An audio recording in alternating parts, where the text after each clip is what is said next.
I don't know how many of you have been following the World Cup qualifiers, but there's some very tense, exciting cricket happening there. When you've got 10 teams with only 2 slots open for the biggest tournament in world cricket, then you can imagine there'd be a lot of stress, everyone very tense. There've been a few upsets as well, none greater than Afghanistan, but only 2 slots to complete the 10 that will eventually play at the 2019 World Cup.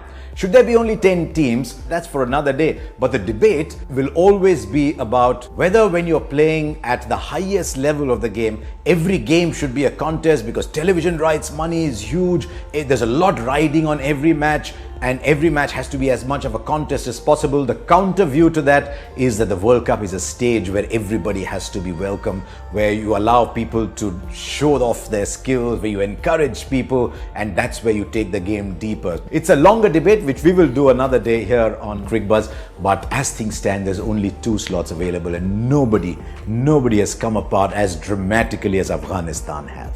When the tournament started, I thought West Indies and Afghanistan would go through. I thought Zimbabwe, because there's been a fair bit of hit, but there's been a little bit of miss as well. And I just thought Afghanistan were on such a roll. I thought West Indies and Afghanistan would be the teams that will qualify. And now Afghanistan has been given a lifeline from guess who? From Nepal, who I think have been one of the stories of world cricket, by the way, coming through with that late win over Canada. They're starting to get a couple of really good players coming through, the wrist spinners, batsmen, and Nepal have given Afghanistan a lifeline, but they go into the Super 6 with no points, and it's going to be very, very difficult for Afghanistan to go through from there.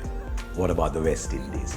It pained everybody in world cricket a little bit that the West Indies had to go and play in the qualifiers.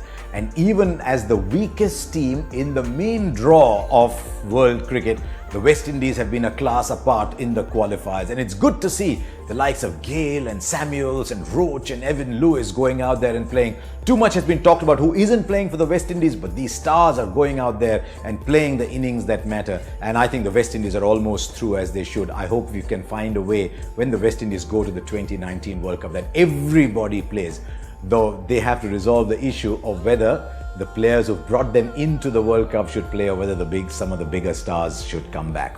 I'm a little disappointed with Ireland because I think they're regressing a little bit. They've produced some wonderful players, over the years, even when the time they had Rankin and Johnston, the O'Briens, Ed Joyce, George Dockrell. I think they've had some really good players, but I don't see the younger players coming through. So a little disappointed with Ireland because they seem to be relying on their big players all the time. Porterfield, Sterling, some really good players there, but I'd like to see younger players coming through from Ireland. And what about Cooper? You've got Ryan Tenderskate, you've got Roelof van der Merwe, you've got Boren Barretzi. I thought the Netherlands would do a little better than they already have.